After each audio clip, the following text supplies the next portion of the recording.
Rapids, Michigan, the big city. What I like the best is looking at the old architecture. Like, there's some old homes over yonder, but there's even cooler ones once you get off this main drag.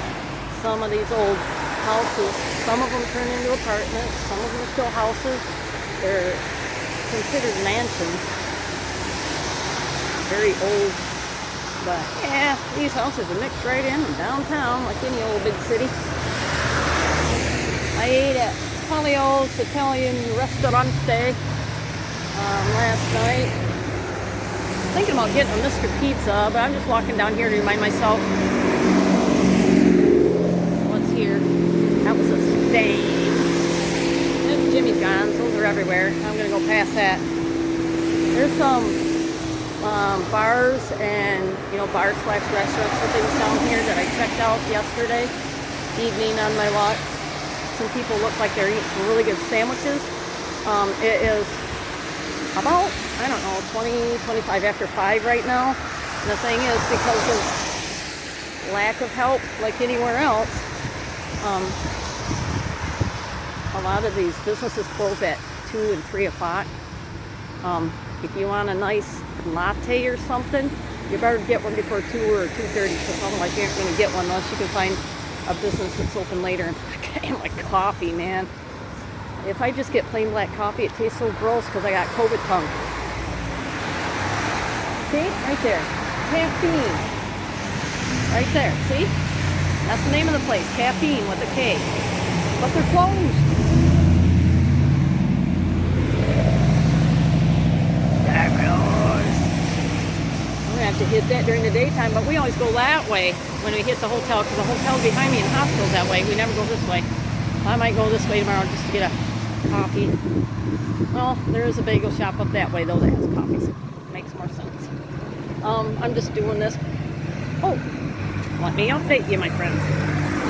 My husband had his tracheostomy done today, and the vent tube is plugged into the trach only because he's still new off of it, but tomorrow they want to take the vent tube out of that trach tube. But when we walked into that room, Janet and I,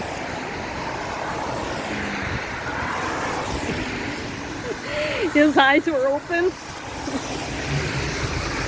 He didn't know what was going on, but his eyes were open. And then a little while later, he started tracking our movements when we walked by and stuff. So I asked him if he could squeeze my hand. He couldn't do that, and he didn't, things like that. But he's been on heavy sedation for 2.5 weeks. So then, but when I would go like this in front of his face, he'd blink. So I told the therapist and stuff, and so they'd go like that, and he'd blink. But then he started focusing in more and looking at us more. I started looking at it. At one point, I was standing on the side of, standing at his bedside, had my mask on, so he was looking at this, right? And he's just staring at me. I said, "You know who I am?" "And I'm your wife." I went, and he's looking at me. I keep looking behind because I'll make sure nobody's sneaking up behind me in the city. So then I took the mask down again, and I went, and he went, and I went, ah! I started clapping my hands. I jumped up and I said, Janet, you just showed me kissy face. He goes, "Well, I think it's just a reflex." I said, no, I did it first. I said, "Get up here." Because he loves Janet. He loves all his nieces and nephews, but he sees Janet quite a bit. So I put Janet up there. He looked at her. She did kissy face. He did it back, and oh my goodness, that was the most wonderful thing I ever saw in my life. It was so wonderful. And since then, he's getting more aware. He's looking more like himself. I gotta duck in there saying people are gonna start staring at me. He started looking more like his expression, and as the swelling and stuff went down around his eyes, and he started focusing more. I said, "There's my David." I can't tell you. This is awesome. Oh my gosh, it was so awesome. I want to thank you for your prayers and your continued prayers.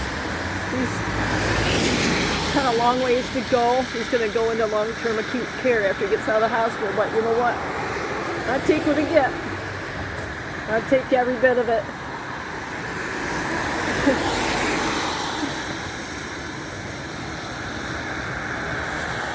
I thought I could do this report without crying. I was wrong.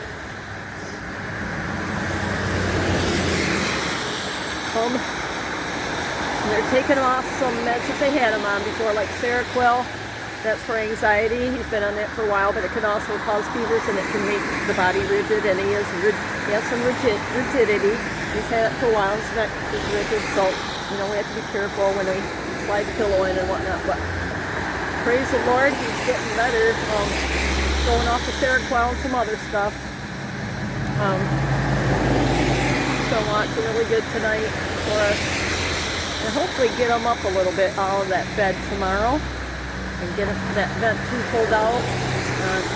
He does this a lot, but he doesn't know what's going on yet because he's on wrist restraints because he likes to tug and pull. So I told him, I said, you're tied down, but it's only temporary. So just relax, lay down and take a little nappy. Okay, I'm done crying.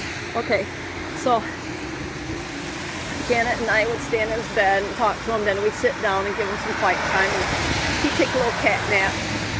And then he'd wake back up again. So I told the staff, I asked the staff, I said, is it better that I leave, like, I don't know, a little bit earlier than normal, just so we can have resting time? She said, that probably wouldn't be a bad idea. I said, well, if I leave at 5, because it was almost 5.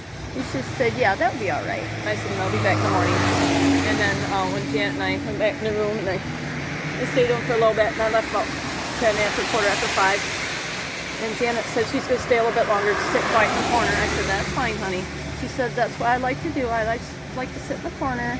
That's my thing. I said, that's fine, honey. If you don't mind it, I don't mind it. But personally, I had to go. And that's for probably 3 reasons. 1, I tend to ramble on. I won't shut up when I'm by his bedside. And even when I'm sitting down, I just want to talk to him all the time. And he needs some quiet time to rest. 2, my back is killing me. My whole body's killing me. I've been up there with him since about, I don't know, I want to say 9 o'clock this morning, and it's about 5:30 now, so I'm hurting. And number 3, got a poop. Constipated. This stomach hurts real bad. So I took something for it last night, so I'm hoping I'll feel better by tonight. All right, gonna let you go. I think I picked out my supper place. See y'all later. Bye-bye.